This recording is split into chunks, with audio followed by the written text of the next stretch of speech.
Alhamdulillah wassalatu wassalamu ala Rasulillah Sayyidina Muhammad wa ala alihi wa sahbihi ajma'in. Allahumma 'allimna ma yanfa'una wa zidna ilma. Allahumma anfa'na bima 'allamtana. Allahumma shrah lana sudurana wa yassir lana umurana wahlul 'uqdatam min lisanina yafqahu qawlana. اللهم تقبل منا شهر رمضان اللهم تقبل منا صيامنا وسائر أعمالنا اللهم فقهنا في ديننا وعلمنا التأويل. Baik, para ustazah, para santri yang dirahmati Allah Subhanahu wa taala. Insyaallah kembali kita melanjutkan tentang tafsir surah Al-Kautsar.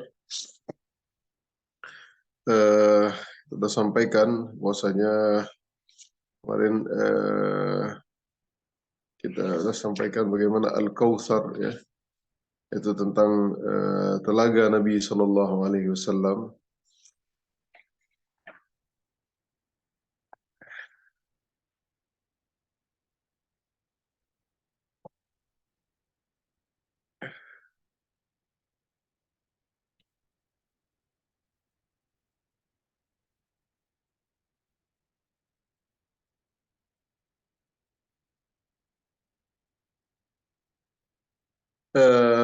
Ayat pertama sudah kita jelaskan kemarin, ya, Inna a'tainakal kautsar.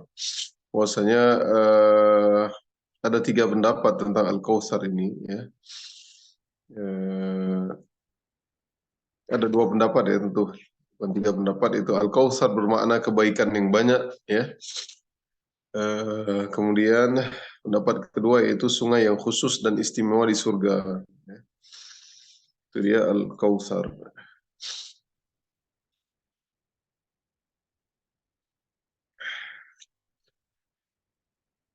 Bahwasanya Nabi Shallallahu Alaihi Wasallam dalam sebuah hadis, "Ana faradtukum alal haud," ya.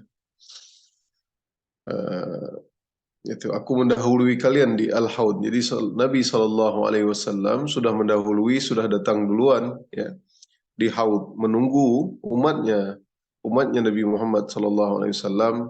Siapa-siapa umatnya yang selamat yang akan meminum dari telaga Nabi Shallallahu Alaihi Wasallam. Barang siapa yang meminumnya, la yazma ard abada, ya. Siapa yang minumnya maka dia tidak akan haus selama-lamanya. Akan tetapi nanti ada orang-orang yang memang dijauhkan, artinya dia sudah datang ke telaga Nabi Shallallahu Alaihi Wasallam dan Nabi mengenal umatnya tersebut. Dalam sebuah hadis yang lain dikatakan ghurran muhajjalin, yaitu dengan artinya Nabi mengenal umatnya karena bekas dari sinar di wajahnya, bekas dari athar wudu, ya. Akan tetapi mereka diharamkan ataupun mereka dijauhkan daripada telaga, tidak dibolehkan untuk meminum dari telaga Nabi SAW. Bahkan Nabi mengatakan itu adalah ummati, apa namanya? Innahu min ummati fayaqulu ma tadri ma ahdatsat ba'dak. Itu Nabi mengatakan itu umatku. Maka Allah berfirman, tidaklah engkau mengetahui bahwa mereka telah melakukan amalan baru sesudahmu. Artinya orang yang merusak, orang yang mengada-ngada dalam bersyariat, ya, dalam melakukan hal-hal yang tidak dianjurkan oleh Nabi Sallallahu Alaihi Wasallam, maka ini adalah sesuatu yang tidak boleh dilakukan, perkara yang baru, yaitu bid'ah, ya. Fasalli li rabbika wanhar. Ayat kedua. Maka laksanakanlah salat karena Tuhanmu dan berkorbanlah, ya. Fasalli li rabbika. Maka melaksanakanlah salat li rabbika, for the sake of Allah, ya. Karena Tuhanmu, wanhar, dan berkurbanlah sebagai ibadah dan mendekatkan diri kepada Allah SWT. Penjelasan ayat bahwasanya salat dan menyembelih hewan untuk berkurban merupakan dua ibadah agung yang sering disebutkan secara bersamaan, yaitu salat dan berkurban. Salat dan berkurban adalah dua ibadah agung yang sering disebutkan secara bersamaan oleh Allah. Keduanya merupakan bukti ketauhidan, teman-teman. Keduanya merupakan bukti ketauhidan. Dalam ayat yang lain Allah berfirman, "Qul inna salati wa nusuki wa mahyaya wa mamati lillahi rabbil alamin." Say, katakanlah, sesungguhnya salatku, salati, wa nusuki, ibadahku, wa mahyaya, dan hidupku, dan matiku, wa mamati, lillahi rabbil alamin. Hanyalah untuk Allah rabbil alamin, Tuhan semesta alam. Seseorang yang menyembelih untuk selain Allah berarti ia telah terjerumus dalam kesyirikan. Nah, jadi katakanlah inna salati, ibadahku, salatku, wa nusuki, ya, kurbanku ataupun ibadahku. Ya, kalau dia bukan karena lillahi rabbil alamin, maka ia telah tergolong kepada kesyirikan. Dan ini syirik yang berat, teman-teman. Maka Nabi SAW dalam sebuah hadis mengatakan, la'anallah man dzabaha li ghairillah. Allah melaknat orang yang menyembelih kepada selain Allah. Nah, jadi siapapun yang menyembelih atau berkurban untuk jin, untuk para wali, atau yang lain-lain, berarti ia telah berbuat syirik. Penyembelihan hanya boleh ditujukan oleh Allah Subhanahu wa taala. Kenapa kita kesembelih hewan, mau ayam kah, mau lembu, mau kambing, ya. Bismillahirrahmanirrahim untuk Allah. Penyembelihan hanya boleh ditujukan untuk Allah semata. Yang demikian ada beberapa faedah dari ayat ini, ya. Jadi ada beberapa faedah daripada fasalli li rabbika wanhar. Yang pertama Allah menggunakan fa. Fasalli, fa. Kata fa, ya, fasalli li rabbika wanhar, yang artinya maka dirikanlah salat.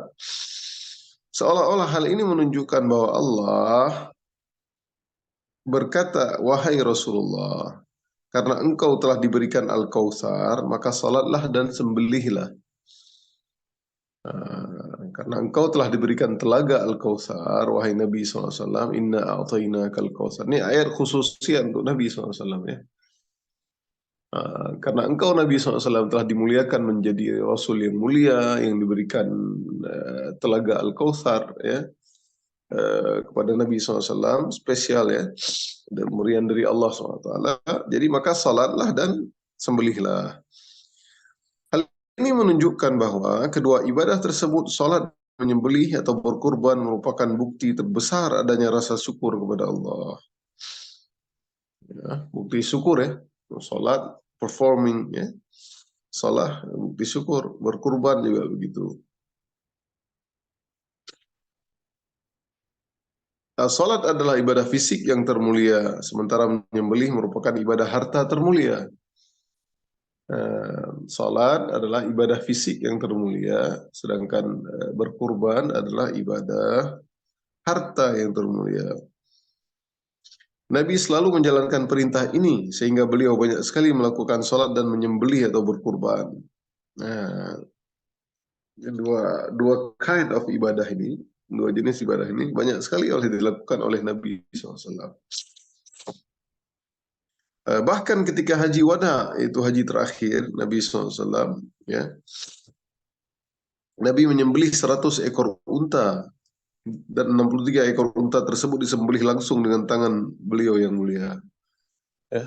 Jadi Nabi SAW menyembelih di haji wada, itu haji terakhir Nabi SAW. Setelah itu Nabi tidak berhaji lagi, dan sebelum Nabi kembali kepada Allah SWT, maka Nabi menyembelih 100 ekor unta, dan 63 unta disembelih oleh tangan Nabi SAW.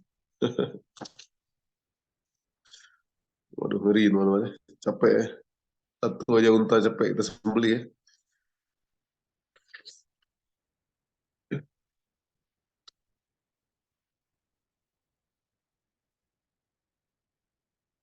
Faedah pertama itu dia, yaitu Allah menggunakan kata fa, yaitu menunjukkan bahwasanya seakan-akan Rasulullah mengatakan, maka karena engkau diberikan Al-Kautsar, maka dirikanlah salat dan berkurbanlah sebagai bukti kesyukuran. Ya, itu dia faedah pertama. Faedah kedua, Allah memerintahkan kita untuk menggabungkan kedua ibadah ini karena keduanya menunjukkan perasaan tawadhu. Ya, jadi Allah memerintahkan kita untuk menggabungkan kedua ibadah ini karena menunjukkan perasaan tawadhu. Ya, itu membutuhkan Allah, kuatnya keyakinan dan prasangka baik kepada Allah bahwa Dia akan menggantinya dengan sesuatu yang lebih baik tanpa harus merasa kekurangan harta. Nah, ini berat teman-teman ya, ada orang berkurban, ada orang memiliki harta yang banyak tetapi tidak mau berkurban. Ya, tapi kalau didasari oleh keyakinan, maka dia akan berkurban. Dia yakin insya Allah Allah akan mendatangkan dan berprasangka baik, itu Allah menggantinya sesuatu dengan lebih baik. Faedah yang ketiga, Allah menjanjikan Nabi dengan Al-Kautsar karena seolah-olah Allah mengatakan, wahai Rasulullah, janganlah engkau bersedih karena luput sesuatu pun dari perkara dunia yang tidak ada apa-apanya dibandingkan ganjaran akhirat. Jadi Nabi SAW tidak ada apa-apa ya di dunia. Dia Nabi seorang khalifah, tapi tidurnya di tikar, teman-teman. Rumahnya kecil, cuman kalau hari ini teman-teman ke Raudhah itulah rumah Nabi SAW. Di situ makamnya Nabi, segitulah rumah Nabi ya, sekitar 3 kali 3 meter. Ya kecil banget teman-teman. Ya, beliau raja-raja, sultan-sultan di dunia hari ini bagaimana sih permadani mereka, tempat duduk mereka saja. Nabi SAW itu kalau sholat kadang kakinya Aisyah eh, di apa namanya dinaikkan seperti itu, segitu kecilnya sempitnya rumah Nabi Shallallahu Alaihi Wasallam. Ya, nah, kalau Nabi mau, Nabi bisa minta semua apapun kepada Allah, tapi Nabi tidak mau karena wal akhiratu khairun wa abqa, dan sesungguhnya akhirat lebih baik. Jadi seolah-olah Allah mengatakan, engkau lah jangan sedih karena engkau bukanlah orang terkaya, engkau orang yang termasuk orang yang miskin ya. Walaupun Khadijah pernah kaya, tapi semua hartanya di dakwah. Ya. Jadi seperti itu. Jadi perkara dunia tidak ada apa dibandingkan dengan ganjaran akhirat. Faedah yang terakhir itu faedah yang keempat. Perintah Allah kepada Nabi untuk sholat dan menyembelih merupakan isyarat agar Nabi jangan memedulikan cercaan kaum musyrikin. Ya. Akan tetapi beliau hendaknya menghadapi cercaan mereka dengan beribadah kepadanya. Nah, gitu. Jadi berat teman-teman kalau dicerca ya.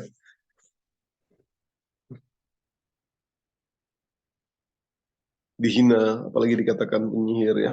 Teman-teman coba bayangkan ya, ada seorang di kampungnya, di tempat kelahirannya, ya, dihina, dicerca, ya, dibilang pembohong, penipu, penyair, ya. Itulah yang dihadapi oleh Nabi, cercaan bertubi-tubi, begitu cercaan, cercaan, cercaan. Di mana kita hidup coba?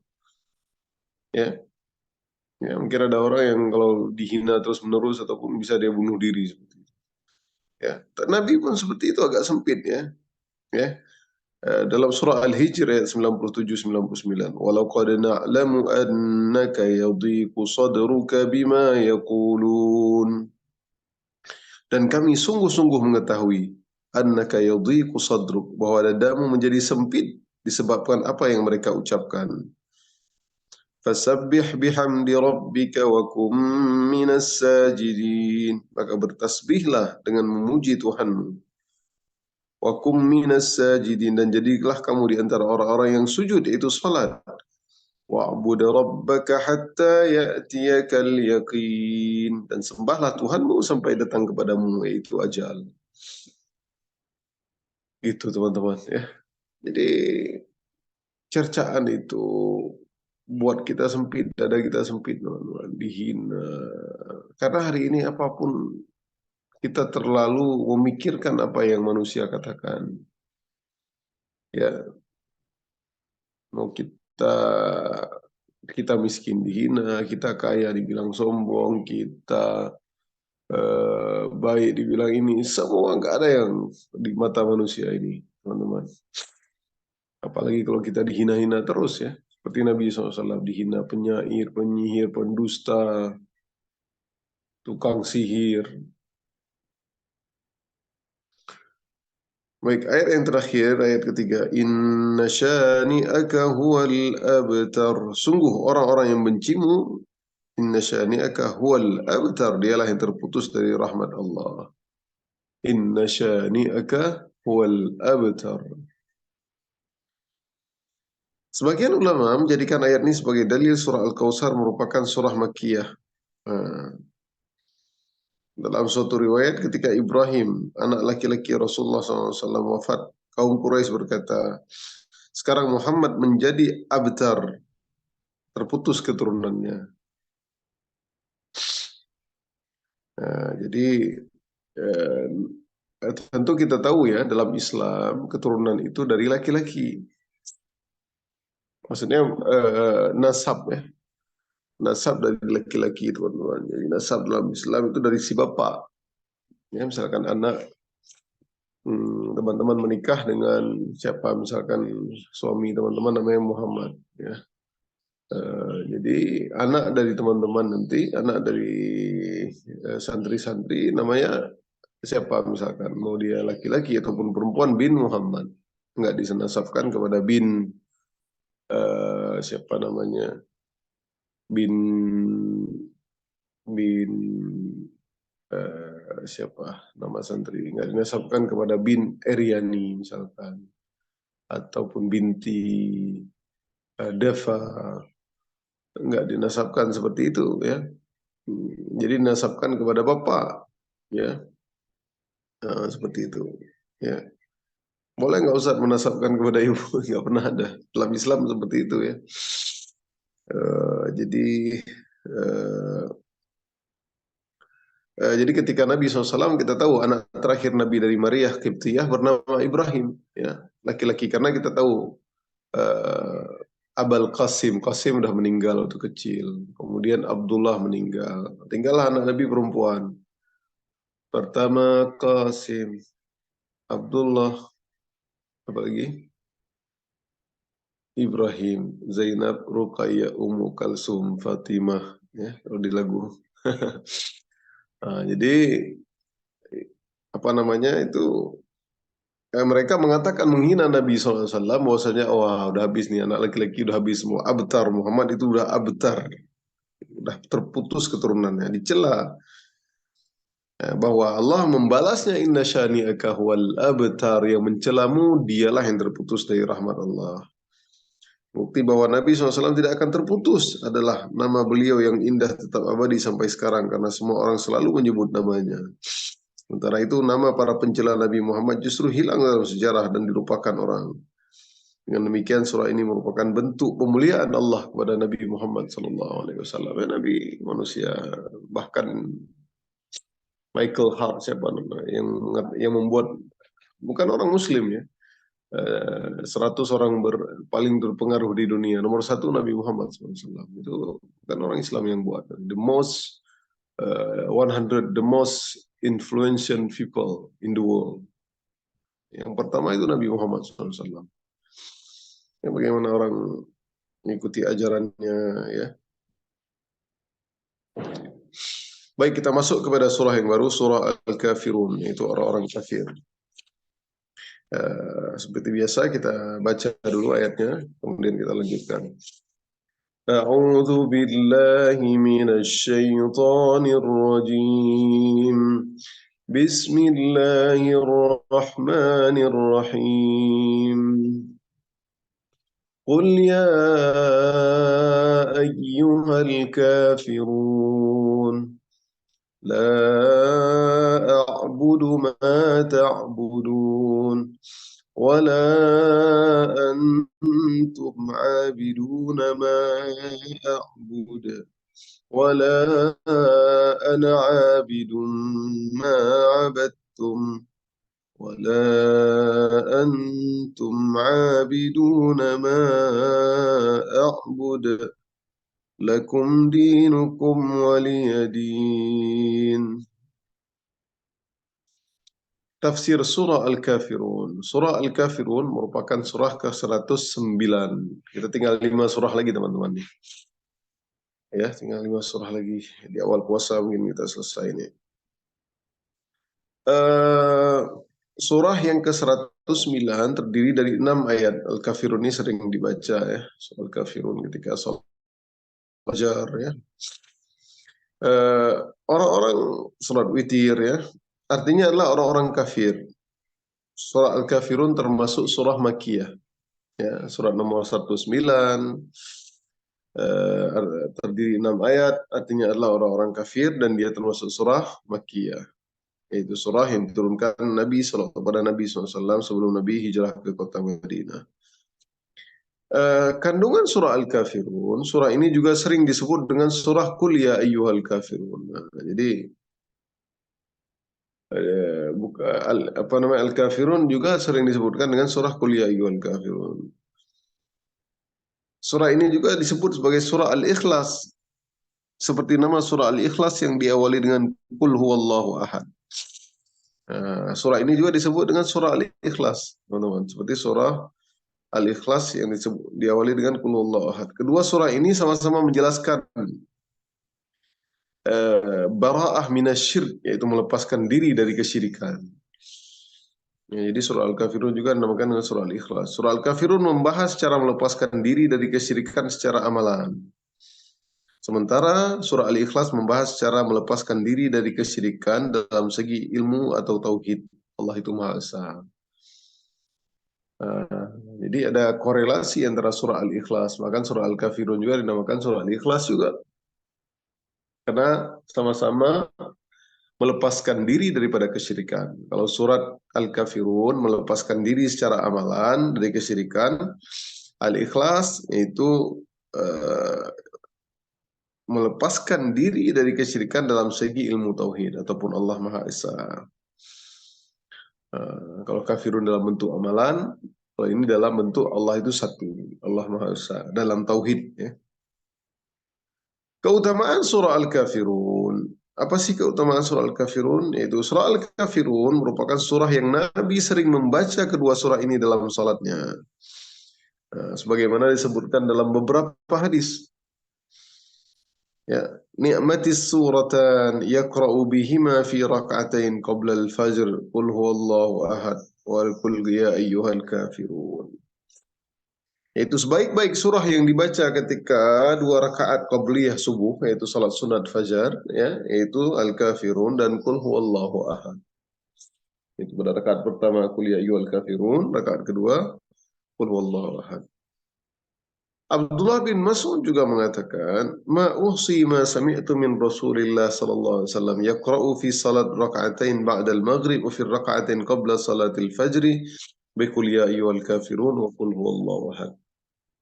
Ya, kata Abdullah bin Mas'ud, aku tidak dapat menghitung karena saking seringnya aku mendengar Rasulullah sallallahu alaihi wasallam membaca surah pada salat 2 rakaat ba'diyah maghrib dan pada salat 2 rakaat qabliyah subuh. Jadi ba'diyah maghrib, qabliyah subuh, Nabi itu aja. Qul ya ayyuhal kafirun dan Al-Ikhlas. Qul huwallahu ahad. Itu yang sering dibaca. Ya. Dalam salat witir Nabi juga membacakan Al-Kafirun dan Al-Ikhlas. Nah, jadi Al-Kafirun ini banyak diulang-ulang, teman-teman. Ya, keutamaannya. Jadi dalam sunat fajar, kemudian ba'da maghrib, sunat ba'diyah maghrib, kemudian di witir. Dari Abdul Aziz bin Juraid berkata, aku menanyakan kepada Aisyah radhiyallahu anha, surah apa yang dibaca oleh Rasulullah setelah membaca Al-Fatihah ketika salat witir? Aisyah menjawab, ya. Kana yutir Rasulullah sallallahu alaihi wasallam. Nabi membaca pada rakaat pertama, Sabbihisma rabbikal a'la. Wa fi tsaniyah qul ya ayyuhal kafirun. Yang kedua, wa fi tsalitsah qul huwallahu ahad wal mu'awwadzatain. Dan pada rakaat ketiga, Nabi membaca surah Al-Ikhlas, qul huwallahu ahad dan mu'awwadzatain. Qul a'udzu birabbil falaq dan qul a'udzu birabbin nas. Itu mu'awwadzatain itu perlindungan, ya, dua ayat tentang perlindungan. Ta'awuz, mu'awwadzatain itu berlindung. Membaca surah Al-Kafirun sebelum tidur merupakan salah satu sunnah atau hal yang dianjurkan Nabi SAW. Ini teman-teman, baca surah Al-Kafirun ini teman-teman sebelum tidur baca Al-Mulk, kan? Nah, itu bagus, tentu alat surah yang menyelamatkan kita dari azab kubur, ya. Al-Mulk. Tapi surah Al-Kafirun juga dianjurkan untuk dibaca sebelum tidur. teman-teman. Itu sunnah Nabi SAW. Ya, dalam sebuah hadis yang diriwayatkan oleh Imam Ahmad. Iqra' inda manamika qul ya ayyuhal kafirun thumma nam ala khatimatiha. Bacalah ketika akan tidur qul ya ayyuhal kafirun. Kemudian tidurlah setelah selesai menamatkannya. Fa innaha bara'atun minasyirki. Sungguhnya ia akan melepaskan diri kita dari kesyirikan. Nah, ya sebelum tidur teman-teman, qul ya ayyuhal kafirun la a'budu ma ta'budun wa la antum a'bidun ma a'budu wa la ana 'abidu ma 'abadtum wa la antum 'abidun ma a'budu lakum dinukum waliyadin. Itu terus itu. Oke. Sekarang asbabun nuzul. Sebab-sebab turunnya surah Al-Kafirun. Ini kita jelaskan sampai selesai. Insyaallah. Para ahli tafsir menceritakan penyebab turunnya surah ini. Orang-orang musyrikin selalu membujuk Nabi agar menghentikan dakwahnya yang mengajak mereka dakwah kepada tauhid dan meninggalkan kesyirikan. Jadi Nabi terus berdakwah. Dari awal dakwah dengan sembunyi-sembunyi, ketika datang perintah Allah untuk mendakwah secara terang-terangan, Nabi terus mendakwah, nggak peduli dilempar kotoran unta lah ketika Nabi sujud, dilempar batu lah dan lain-lain ya. Nabi SAW terus berdakwah kepada tauhid dan meninggalkan kesyirikan. Orang-orang musyrikin melakukan segala cara seperti menawarkan harta dan kedudukan penting kepada Nabi, akan tetapi Nabi tidak pernah tertarik dengan semua itu. Yang ditawarin harta, semua ditawarin. Bahkan Nabi SAW ditawari perempuan tercantik oleh orang musyrik. Namun Nabi tetap menolak permintaan mereka. Jadi ini Nabi SAW bukan orang biasa yang mungkin bisa tergoyahkan imannya dengan tawaran-tawaran seperti itu. Nah, Nabi benar-benar prophet, messenger of Allah ya. Nah, orang-orang musyrikin akhirnya memberikan penawaran lain kepada Nabi SAW. Jadi tawaran harta, kedudukan, kami angkat kamu menjadi seorang pejabat yang hebat, apalah gitu kan. Orang kita banyak yang tergiur kan, nggak mempan, mental. Ditawarin wanita tercantik di Quraisy waktu itu, Nabi pun tidak mau. Ya, ditawarin semua untuk bagaimana menggoyahkan iman Nabi SAW agar tidak berdakwah lagi tentunya, karena mereka menganggap dakwah yang diajarkan oleh Nabi itu merusak agama nenek moyang mereka. Nah, akhirnya mereka memberikan penawaran lain kepada Nabi SAW. Mereka mengajak Nabi untuk menyembah Tuhan mereka selama 1 tahun aja. Nah, ini penawaran-penawaran win-win solution yang nggak pada tempatnya ini teman-teman. Jadi mereka tawar yang lain, yaitu Nabi untuk menyembah Tuhan mereka selama 1 tahun aja. Setelah itu giliran mereka menyembah Tuhannya Nabi selama 1 tahun berikutnya. Jadi setahun, ya ayo gini, oke lah, kita nggak akan ganggu kamu Muhammad, silahkan berdakwah, tapi kita kasih solusi. Itu kamu menyembah Tuhan kami selama setahun, next year, ya tahun ini, next year kami menyembah Tuhan kamu Muhammad 1 tahun. Ini gila ini. Kemudian Allah merintahkan Nabi untuk menolak tawaran tersebut. Tentu Allah ya ini karena kesyirikan teman-teman. Gimana? Walaupun pura-pura ya. Tapi ngapain juga menyembah patung? Ya. Nah, Allah pun menurunkan surah Al-Kafirun sebagai bentuk tegas penolakan Nabi terhadap ajakan mereka. Jadi Allah turunkan surat ini kemudian. Nah, usaha yang dilakukan oleh orang-orang musyrikin untuk menghentikan dakwah tauhid sangatlah gigih. Sangat semangat mereka ini untuk gimana cara runtuh. Bahkan mereka rela bertauhid selama setahun.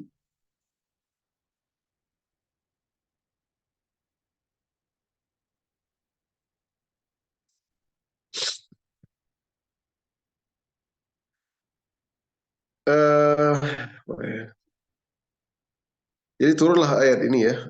Jadi mereka sangatlah gigih untuk menghentikan dakwah Nabi. Bahkan mereka rela bertauhid selama setahun.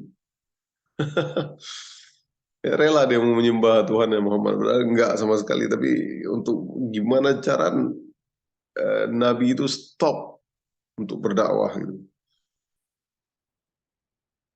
Seandainya Nabi menyembah Tuhan-Tuhan mereka sebentar saja, Nabi telah terjerumus dalam kesyirikan sehingga rusaklah tauhidnya. Oleh karena itu, Nabi tidak mau berkompromi dalam masalah ini. Ya, Nabi menolaknya. Biasanya Nabi menggunakan kata-kata yang lembut untuk mengambil hati dan menolak ajakan orang-orang musyrikin. Namun karena surah ini berkaitan dengan hal tauhid dan syirik, Nabi menolak ajaran mereka dengan sikap dan ucapan yang tegas melalui ayat-ayat dalam surah ini. Qul ya ayyuhal kafirun. Katakanlah kepada mereka orang-orang kafir, la a'budu ma ta'budun. Aku tidak akan menyembah apa yang kamu sembah. Wala antum a'biduna ma a'bud. Dan kamu bukan penyembah yang aku sembah. Wala ana a'bidu ma abattum. Dan aku tidak pernah menjadi penyembah apa yang kamu sembah. Jadi seperti tegas ya. Biasanya Nabi kalau menolak apapun, Nabi seorang yang sangat lembut, sangat mulia. Orang mendengar ucapan Nabi senang, ya. Nabi banyak senyum. Nah, tapi karena hal ini berkaitan dengan tauhid, maka Nabi menjawabnya dengan sangat tegas. Uh, itu dia penjelasan ayat ya. Asbabun nuzul itu teman-teman ya. Sebab-sebab turunnya Al-Kafirun. Jadi ada ayat-ayat Al-Quran yang ada namanya asbabun nuzul ataupun sebab-sebab turunnya ayat ini. Nabi mengulangi dua pernyataan yang kurang lebih bermakna sama, yaitu la a'budu ma ta'budun wa la antum a'budun ya. Namun para ulama berbeda pendapat tentang alasan pengulangan tersebut, sebagaimana disebutkan oleh Imam Al-Qurtubi. Ya, jadi para ulama beda pendapat tentang pengulangan ayat tersebut. Sebagian ulama menyatakan bahwa ayat kedua yaitu la a'budu ma ta'budun berkaitan dengan perkara yang telah lalu. Sedangkan ayat keempat wala ana abidu ma abattum berkaitan dengan masa depan. Dengan ayat ini Nabi ingin mengatakan kepada orang-orang kafir itu secara tegas, ya, aku tidak pernah menyembah apa yang kalian sembah dan aku tidak pernah menyembah apa yang kalian sembah. Bagian ulama lain berpendapat bahwa Nabi mengulanginya dua kali karena tawaran tersebut juga datang secara berulang-ulang. Nah, jadi bermacam versi ya. Nabi mengulangi dua kali menandakan ketegasan Nabi tidak akan menyembah apa yang kalian sembah. Juga sebagian ulama pendapat karena tawaran ini berulang-ulang datang, namun Nabi tetap menolaknya. Imam Al-Qurtubi menyebutkan perbedaan pendapat tentang tafsiran ma pada ayat ini dan ayat-ayat sebelumnya. Pada tafsir sebelumnya ma dalam ayat tersebut adalah ma mausulah, sehingga maknanya adalah aku tidak pernah menyembah apa yang kalian sembah. Sebagian yang lain pandangan bahwa ma huruf ma ya wala la a'budu ma ta'budu wala ana a'budu ma abattum. Itu ma maksud ma itu ma mausulah yang pertama ya. Paham ya teman-teman ya. Agak ini nahu lebih ke nahu ya bahasa Arab. Berpandangan kedua yaitu ma ayat ini adalah dan ayat-ayat sebelumnya adalah ma masdariyah, itu aku tidak pernah akan menyembah sebagaimana cara beribadah kalian. Jadi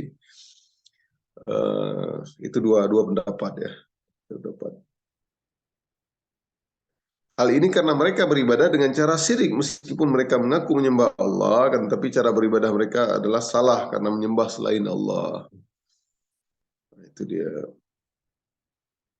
Ayat kelima dan keenam, wala antum a'biduna ma a'bud lakum dinukum waliyadin. Dan kamu tidak pernah pula menjadi penyembah yang aku sembah, lakum dinukum waliyadin. Untukmu agamamu dan untukku agamaku.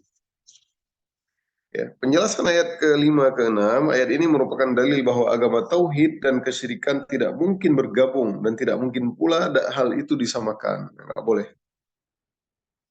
Inilah bantahan yang sangat tegas kepada orang-orang liberal ataupun penganut pluralisme, ya, yang menyatakan bahwa semua agama itu sama. Ini agama pluralisme, teman-teman ya. Hari ini ada orang-orang liberal itu, ya. Ada JIL, Jaringan Islam Liberal kalau di Indonesia itu. Itu mereka mengatakan semua agama itu sama aja. Dikatakan sama karena semuanya berisi kebaikan. Gitu. Kita katakan tidak sama, ya. Kita beriman kepada Tuhan yang satu, mereka beriman kepada Tuhan yang nggak jelas. Ya. Nah, mereka memahami ayat ini secara terbalik karena menganggap ayat ini menunjukkan Islam mengakui kebenaran agama lain. Benar enggak?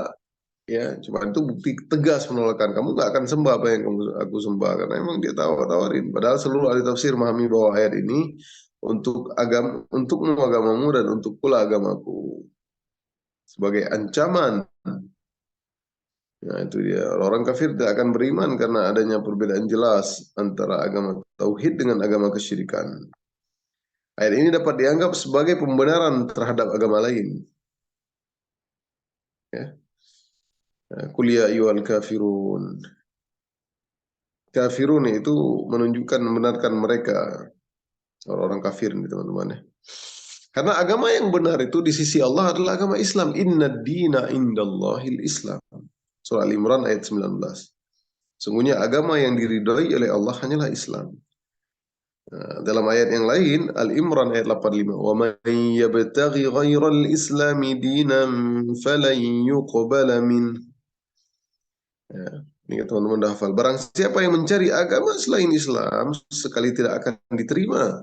Fala yuqbala min wa huwa fil akhirati minal khasirin. Dan di hari akhirat termasuk orang-orang yang loser, merugi. Nah, ini kita terakhir ya. Hal itu karena satu-satunya agama yang menyuruh kepada tauhid dan penyembahan kepada pencipta alam semesta hanyalah Islam. Selain Islam, semua agama adalah agama kesyirikan karena semuanya menyerukan penyembahan kepada makhluk. Nah, kalau kita sembah kepada Tuhan semesta alam, agama lain sembahnya makhluk semua. Patung dibuat sendiri disembah. Oleh karena itu, orang-orang yang hendak menyamakan Islam dengan Nasrani atau Yahudi, orang itu telah tersesat dalam kesesatan yang nyata. Seandainya semua agama benar, seandainya semua agama benar, tidak ada artinya Nabi Muhammad SAW diutus untuk berdakwah. Nah, iyalah, itu pemahaman liberal. Kalau semua agama, nggak usah utus Nabi aja kan. Semua agama benar, mau agama animisme, menyembah hantu, mau agama Hindu, menyembah dewa, menyembah Buddha, banyak apa-apalah. Agama situ, semua agama benar, udah nggak perlu lagi Nabi berdakwah, menyeru kepada tauhid. Ya, Nabi SAW bersabda terakhir, "Walladzi nafsu Muhammadin biyadih." Demi zat yang jiwa Muhammad di tangannya, la yasma'u bi ahadun min hadhil ummah yahudiyyun wala nasraniyyun. Ya, tidak ada seorang pun dari umat ini yang mendengar seruanku. Siapapun yang mendengar seruan Nabi Muhammad SAW. Masuk orang kafir di sekeliling kita. Orang yang tidak beriman, dia mendengar azan, mendengar dakwah Nabi. Yang mendengar ceramah-ceramah dan lain-lainnya, ajaran Nabi baik Yahudi maupun Nasrani, ya, tetapi ia tidak beriman kepada seruanku, walam yu'min billadzi ursiltu bihi, dan tidak beriman kepada apa yang aku sampaikan, eh, summa yamutu, ya, kemudian dia mati, ya, illa kana min ashabin nar. Kemudian pastilah ia termasuk penghuni neraka. Nah, itu dia teman-teman. Ini konklusinya ya. Jadi tidaklah seorang pun yang mendengar seruanku, mau dia Yahudi, Nasrani, siapapun agamanya, dia tidak beriman, tidak memenuhi seruanku, maka dia tidaklah dia kalau mati termasuk penghuni neraka. Baik. Alhamdulillah kita selesai ya teman-teman, sudah selesai surah Al-Kafirun. Alhamdulillah kita udah tahu tadi tentang bagaimana surah Al-Kafirun, asbabun nuzulnya, ya, bagaimana ajakan-ajakan orang-orang kafir ya, ya, untuk terus mengganggu dakwah Nabi SAW sampai-sampai menawarkan apapun ya, menawarkan kedudukan, menawarkan harta yang banyak, apapun ya, sampai menawarkan wanita tercantik untuk dinikahi, tapi tidak mau tentu, tapi terus berlanjut dengan dakwah ya. Kemudian mereka tawarin lagi, kita beriman kepada kamu 1 tahun setelah kamu sembah Tuhan kami setahun ya, tapi Nabi tegas. Wallahu a'lam bishawab. Cukup ya hari ini, insyaallah besok kita akan masuk surah An-Nasr. Surat yang ke-110 ya, tinggal 14 surah lagi nih teman-teman kita. 5 ya 14 surah lagi lah. 4 surah lagi. Ya, semoga Allah mudahkan kita. Insyaallah semoga Allah terima puasa kita ya, dan Allah meningkatkan amalan kita di bulan Ramadan ya. Allahumma atiq riqabana wa riqab abaina wa ummahatina minan nar. Allahumma ij'alna min utaqaika minan nar wa minal maqbulin. Allahumma taqabbal minna syahra Ramadan. اللهم بارك لنا في شهر رمضان، اللهم وفقنا إلى صيام يومها وقيام ليلها وقراءة القرآن برحمتك يا أرحم الراحمين. Kita tutup dengan doa kafarat majelis, teman-teman. Subhanakallahumma bihamdik, asyhadu an la ilaha illa anta, astaghfiruka wa atubu ilaik. Qulu qawli hadza, astaghfirullah li wa lakum. Assalamu alaikum warahmatullahi wabarakatuh. Waalaikumsalam warahmatullahi wabarakatuh. Syukron, Ustaz. Afwan, Ustaz izin ya.